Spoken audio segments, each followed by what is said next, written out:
What's up, y'all? It's your girl, Cornelia, back with another episode of Black News, a podcast where we break down current events, hot topics, and local stories involving Black people. Now let's get into it.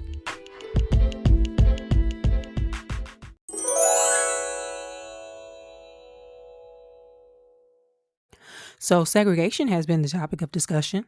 Okay, segregation has come back to the forefront. Child, segregation is back. Guess who's back? Segregation has been put back into the topic of discussion for Black people because at some point there was another mandate, executive order, law, I forget which one, strike down, whatever, that essentially said that within the federal government, it is no longer enforceable to mandate that people no longer segregate. I hope I'm saying that correctly because I didn't read too much into it because people ain't gonna stress me out over just another day, just another day, another dollar. Okay. But when that came out, Black people specifically started jumping in the conversation about segregation from many different perspectives, right? Black people have been like, hey, y'all want segregation? You know what? You got it.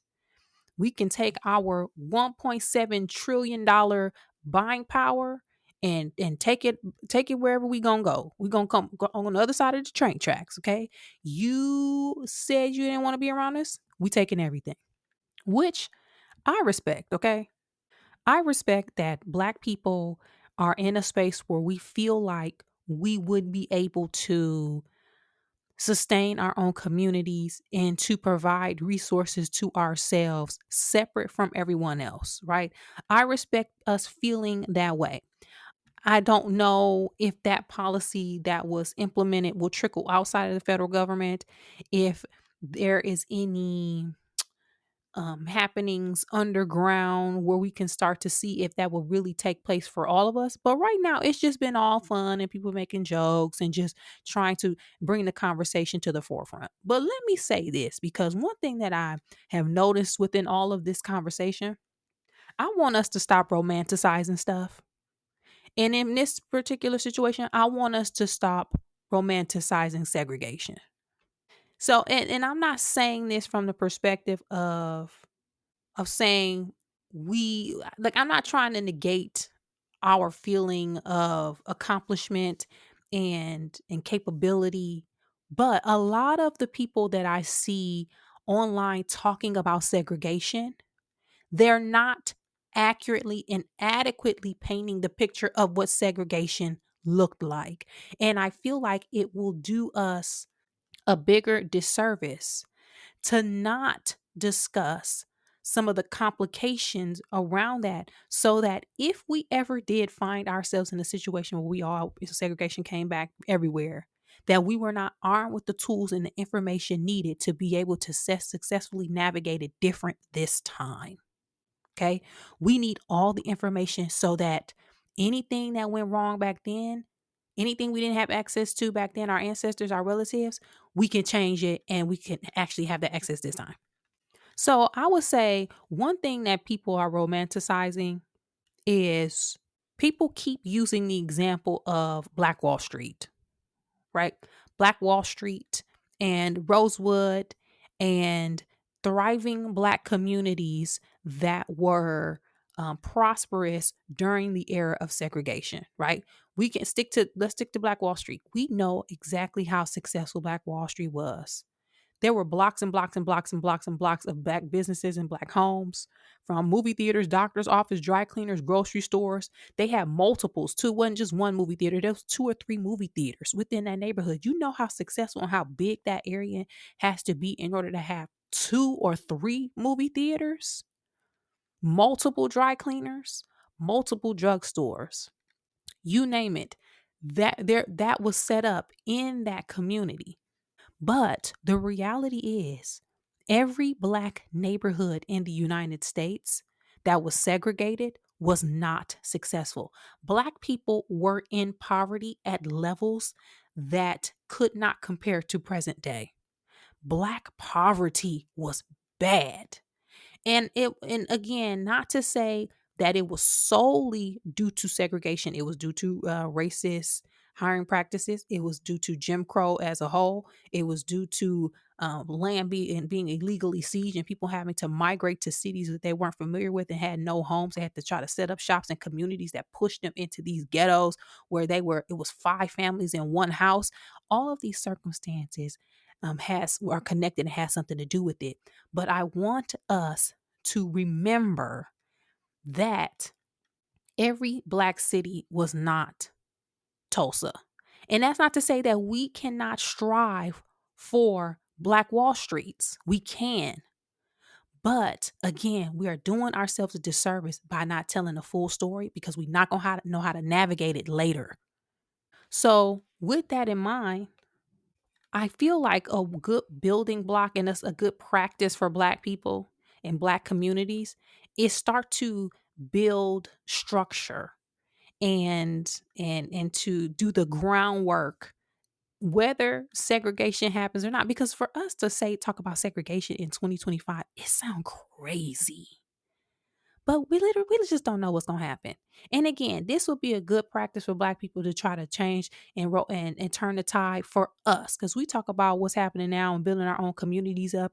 This would be a good start. So for example, one thing that during my readings, throughout the years, that always, it made me focus on, especially during segregation, were things as simple as trash pickup. And why were Black neighborhoods that were a little more poverty stricken, why were they not as kept up as the white communities? And it wasn't because Black people are just naturally not as kept up as white people. No, it was because those Black communities did not have access to certain supported programs or supported resources because they were controlled by white people because of segregation. We did not have access to our own landfills and trash pickup and garbage trucks. Let's think about something as specific as that. If segregation happens, the majority of people now who are responsible or run or own or have control over landfills, I'm willing to bet it's not Black people. And while it could be, I won't say fairly simple, but we could find a Black owned company who can be responsible for trash pickup in certain cities. But they would have to either A, find a Black owned landfill or get access to one or create their own, or have some type of deal or contract with the white landfill that we supposed to be segregated from. So, in practice, and an exercise that Black people can start to do is to think about a city and resources and things that we have access to that we literally do not think about. Water, power, trash, gas, roads, anything like that, groceries, everything that we have access to, and then start to break it down deeper than that. Who owns or is currently responsible? What companies are those through? Then, who owns those companies? Are people contracted to do business with those companies? Who owns the contracts? Who has access to those? How can you get a contract to access certain resources? Are any of those people Black? If they're not Black, why haven't Black people gotten into that business or been attached to it? When we find out why, how can we now do business and get and become in partnership with them? Y'all see what I'm saying? And y'all see what I'm talking about? Because it's all fun and games and it's all cute when we talk about segregation, but when we ain't going to be ready and fully set up to really thrive in it. This is no longer about, Oh, we got better music. Oh no, we got to get down to the business of it, y'all. So for the Black News listeners, again, this is gonna be the segment, the kooky crazy internet girl who be ranting off conspiracy theories and whatnot. But I wanted to bring that up because I feel like this will be a really good opportunity for us to, on a larger scale, set up and have ownership over things, and in this case things that we not don't necessarily think about or take for granted. Child, who gonna pick up the trash when we segregate? If we cannot partner with the white owned trash pickup and the white owned landfill, where are we gonna put the trash? It's, hey, come on now. Hey, y'all get what I'm saying? Where we gonna get the water? The power company, hey, how we gonna get a contract with the power company? We gotta start thinking about this. So let me know your thoughts. Again, this is only starting that conversation, and I'm only bringing it up because people was going crazy, making skits and doing funny stuff and talking about segregation as a whole. But it really got me to thinking, and frustrated me because of the romanticized factor and aspect of it. So let me know y'all thoughts about it. Y'all know where to find me to discuss. At Canelia on social media. Child, it was drama over down to the Breakfast Club last week. Y'all, it was drama over there down to the Breakfast Club. Now, and I don't like seeing women go at it. Women in entertainment, women in corporate, women in art, women, I don't care, construction. I don't want to see women going at it, especially Black women. So I did not like what I saw. And I know people have talked about this and posted about this and went on social media about this and probably ran it into the ground. But I felt like it would do me a disservice to not bring this up on Black News, especially considering that I have been in the radio space and entertainment space in fields where it could feel overly competitive between Black women. I feel like I just want to speak to this a little bit. So, in case you're not familiar or don't watch The Breakfast Club, because I'm gonna be honest, I don't watch it anymore either. I feel like when Angela Yee left, I could no longer, it was no longer, I didn't have anybody else to relate to on that platform. And even when she was there, I wasn't watching it consistently. I will tune in when there were interviews with guests that I wanted to see. Right. So if it was a good person coming up there, sure, I'll tune in. And even now, if there's somebody I really want to see, I'll watch. Like, shout out to my boy Kev on stage. Kev did an interview on the Breakfast Club. I watched it. Fantastic interview. Check it out on YouTube. So I'll tune in every now and then. But they had a year-long search. They were cycling in guest hosts auditioning people. They had Claudia Jordan, Jess Hilarious, Lauren, who is on there now. They had Ebony K. Williams. They had Jason Lee. Everybody had a stint trying to get that coveted seat on the Breakfast Club. And again, it went to Jess Hilarious. Jess, a couple of months after she got hired, she got pregnant and then eventually went on maternity leave when she had a baby. Good for her. Shout out to iHeartRadio for having a maternity leave policy and offering that up, because some of these companies be on the bull. Okay.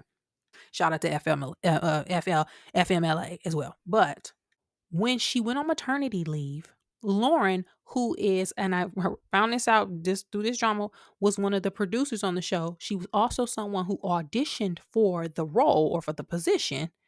She came in as Jess's maternity leave coverage. The challenge with that was Lauren did a fantastic job. Now, why out of everybody Jess Hilarious was chosen, I'm not sure. And I wasn't locked in enough to be able to say who should have got it, in my opinion. So I don't have no skin in that game. But when I saw Lauren subbing in, I immediately was like, oh, she's really good. Okay, great. Great guest. Great guest host. But I also immediately at the time, and it came back up now with this situation, when you pick your replacement, when you go out on maternity leave, when you have to pick a temp, you walking on thin ice when you pick somebody who can excel at the job. Now, you are under the law. And when you go out on maternity leave, your job is protected. It should be protected, meaning when Jess comes back, she should be able to keep her job. However, The result of that was Lauren did not leave when Jess came back. She was still there. And it sounds like some of the segments that Jess was usually doing, Lauren is now doing some version of that. So it became a lot of drama, a lot of back and forth. And again, I could be messing this up or missing some stuff. This is high level because y'all, I can only watch so much. Okay. They was arguing and I can't do it. But to air out her frustration, because it sounds like Jess has had conversations behind the scenes. She has talking to Charlamagne, DJ Envy, and Lauren about this. They've been having on air spats where Jess told Lauren at one point to shut your mouth and be quiet because she felt like she was over talking her, and she it can't don't be quiet and talking over her time. Jess took to social media to air out her grievances. Within that, she talked about the frustration that she had with Lauren and with the old hosts that are still there, Charlamagne and DJ Envy, to the point where she said something like Charlamagne told her to keep telling Lauren to shut up on air because that feeds into the drama, which, by the way, is really bad advice. And I feel like we're not calling enough attention to that, how that host on that panel is trying to keep the divisiveness going for the sake of ratings and promotion. He the one y'all should be coming at. But that's we're not gonna touch that right now. So instead of then having keeping it behind the scenes, they hashed this out on the radio. Now I'm not gonna play the clip because it's long and it's just a lot of fussing. But I will say this, and I'm only using my experience from working in the news that one year, working in radio for a couple of years, working in entertainment and being a woman in entertainment with, and I'm doing air quotes, limited opportunity for women and Black women, and also working in corporate America. It is very challenging and it is a very anxiety filled industry already. So I can see how Jess is feeling extremely frustrated and conflicted, confused, and hurt after coming back from leave. And the person that was only supposed to be there to fill in for her is still there. I can also see her frustration and her being stuck between a rock and a hard place because at one point DJ Envy said something to the extent to Jess like, I asked you if you had a problem with Lauren being here and you could have said no. I told you if you say no, then she's gone. But then if Jess would have said, yeah, get her out of here, then now Jess would have been the Black woman hating on another Black woman's opportunity. Even though her contract is in place and it essentially has her as the third host. Now, we also don't know what her full contract is because I'm willing to bet it's some language in there that don't got nothing to do with her them only being three hosts, and there can be never an opportunity to bring somebody else in there. But I also know, especially in entertainment on the talent side, and again, I said this earlier, this can apply to corporate as well. If somebody is there in what you feel like is your position, at that point, you got to do your work. You got to lock in and you got to make sure you solidify while you are in that position and in that seat. Because a lot of radio formulas, unless you're looking at like Tom Joyner, where he got to be having 1,000 people on the show, a lot of the formula is either two people or three people on a radio show. That's it. It ain't going to be a bunch of people. If you looking at daytime talk on television, the formula is you got the lead host who guides the panel, does the tosses to commercial break. You have the politically savvy person. You got the woman comedian, which is usually the person of color. You got the old woman who's coming from the old perspective. And you got the younger perspective, which can either be the comic or it can be the white liberal. I mean, the white Republican conservative viewpoint. TV daytime talk is the only shows where you can have that many people with those many people, many perspectives. But on those shows, everybody comes in and specifically leans into why they were hired for the show.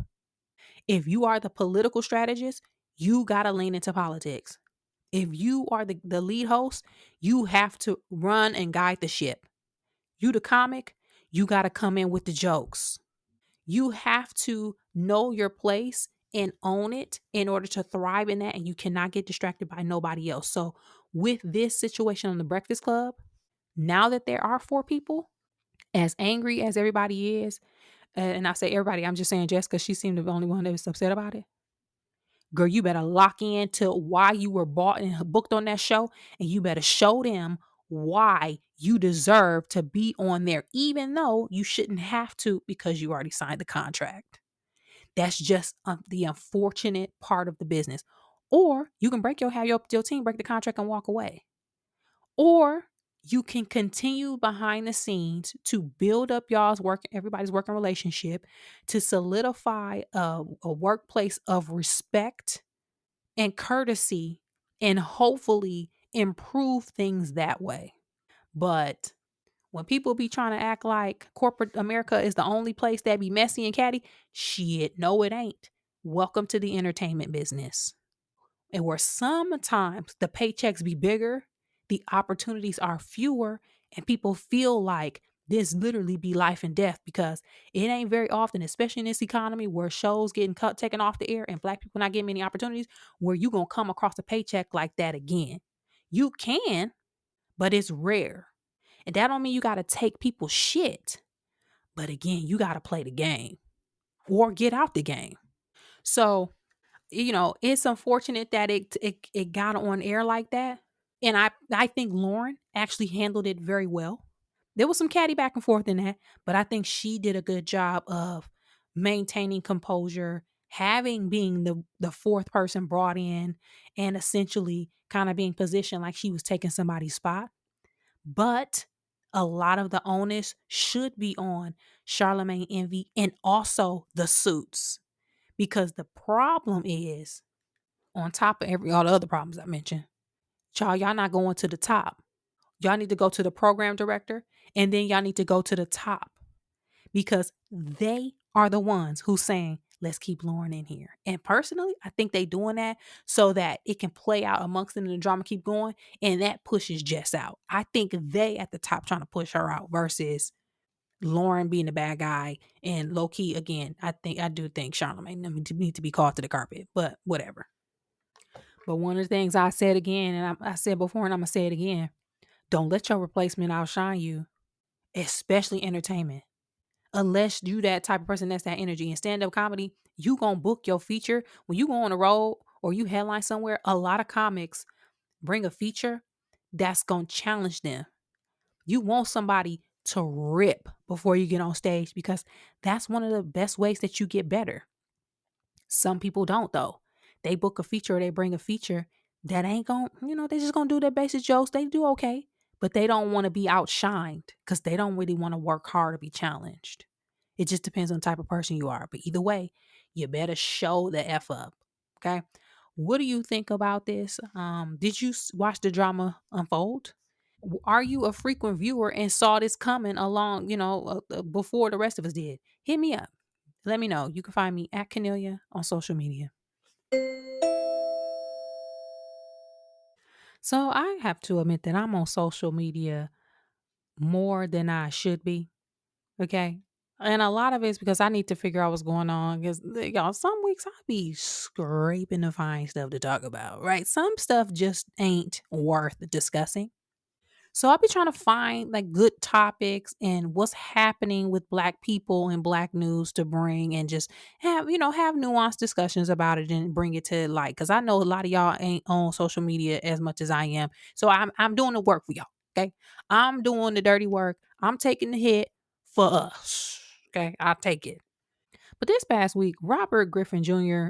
Oh, I'm sorry, not Jr. Robert Griffin III, RG3, tweeted probably one of the dumbest tweets I've ever seen in a long time. And he was getting cooked. He was getting cooked for it, rightfully so. This man, it started off, just a random day. He said, sports shows on TV should be about sports, not politics. That wasn't the dumb tweet. This is the one that got his ass cooked. This tweet is not about Jackie Robinson. His significance can never and should never be erased. Breaking the color barrier in baseball in itself is not political. Jesse Owens winning 4 gold medals in itself was not political. Jack Johnson becoming the first black boxing heavyweight champ in itself is not political. They all had political ramifications. They all challenged the status quo of racial barriers to fair play, race relations, and civil rights. They should all be acknowledged and never forgotten. They shouldn't be used as an excuse to push political agendas on sports shows on national television to an audience there to consume sports content. Now, I'm sure some of y'all probably like, what part of that did he get cooked for? This is what got him real cooked. Breaking the color barrier in baseball in itself is not political. He then proceeded to double down and say, no, Jackie Robinson going to the major leagues was not political act. It wasn't it was because he was good. It was not a political act. People were literally tagging him in articles, quotes, direct quotes from the Dodgers organization saying that Jackie Robinson was brought up to Major League Baseball to break the color barrier, which was essentially political. And this, I don't know why this made me so mad. I think I'm just so fed up with stuff that it literally, like many other people, it angered me. And this is why. Jackie Robinson isn't some obscure man in Black history that people are just now finding out about. We got a lot of unsung heroes within Black culture and Black history that we're just now finding out today. We never knew about. We just didn't know. Jackie Robinson ain't one of those. We know if they're going to teach you something in school, they're going to teach you Martin Luther King, Rosa Parks, Jackie Robinson. So people not understanding all of the aspects and the nuance around Jackie Robinson and him going to Major League Baseball, whether you a sports fan or not, there's no excuse for not knowing that because that's basic Black history, if we being honest. So in a time where books are being banned, websites are being scrubbed of Black history, Department of Education getting shut down, textbooks are being altered to discredit or discount Black people our experience in this country overall. People not reading books and the majority of Americans being illiterate. It is disgraceful and unacceptable for you to be in a position of a commentator on a public platform, whether it's television, online, regardless. If you consider yourself an authority, a Black athlete, especially in sports, and do not know the basics of an icon in Black history such as Jackie Robinson, you should be ashamed of yourself. We are no longer able to just, excuse my language, fuck around with our history. We're not able to do that anymore. If you don't know what you're talking about, you need to shut up and go somewhere else. I am so upset because, and you know what? I probably wouldn't have got so mad if he wouldn't have doubled down. Y'all, he literally was debating with people like, no, he wasn't that. No, it's not political. Y'all, the number one fact of the matter is Black people's existence in the United States within itself is a political act. Us being here is literally political. Us being brought here as human capital and being used to, one, line people's pockets and to build up the economy of one of the richest countries in the world, and literally have our political system built around us existing is political within itself. So anything that a Black person does, especially during Jim Crow, is political. Jackie Robinson getting pulled into the major leagues was the most political act in sports. Period. Jackie Robinson wasn't the best baseball player in the Negro Leagues. Go back to my episode that I did months ago when the Negro League stats got added to Major League Baseball stats. And I spent a significant amount of time talking about who are now the leaders in baseball and when it comes to stats and records, baby, them black people. And it wasn't Jackie Robinson. If the best black baseball player would have went to the Negro League, to the major leagues, I'm sorry, it would have been Josh Gibson. It would have been Satchel Paige now.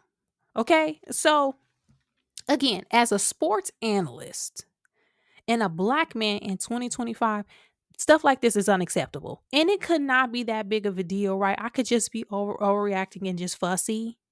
But baby, he got cooked, rightfully so. We are no longer able to not know our history. It's time to pick up some books. The child just turned on 42. Chadwick and them showed you what the truth was. He could have just went over there down to the HBO Max and went down over there. It's probably on Hulu. Go down to the Hulu, turn on 42. Child, you can go to YouTube right now and watch Soul of the Game.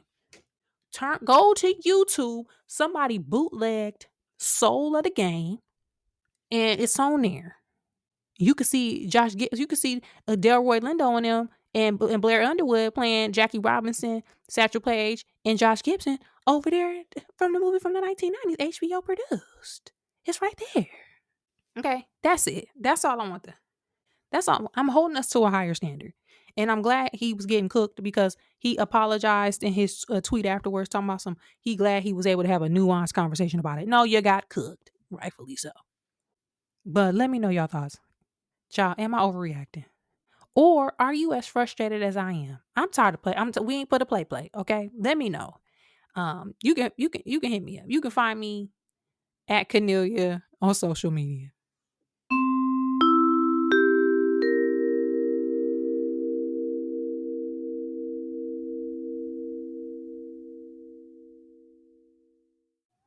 On this week's episode of Black News, we talked about segregation and some tips and suggestions on what we can do to prepare in the event that segregation does actually come back for Black people. Also talked about the recent events on The Breakfast Club where there seemed to be a conflict of interest between Jess Hilarious and new host Lauren. And lastly, we talked about a tweet that was floating around social media regarding Jackie Robinson and us having to do better at sharing accurate Black history. Hit me up. Let me know your thoughts about all of these topics, some or none, and I'll check back with you guys next time.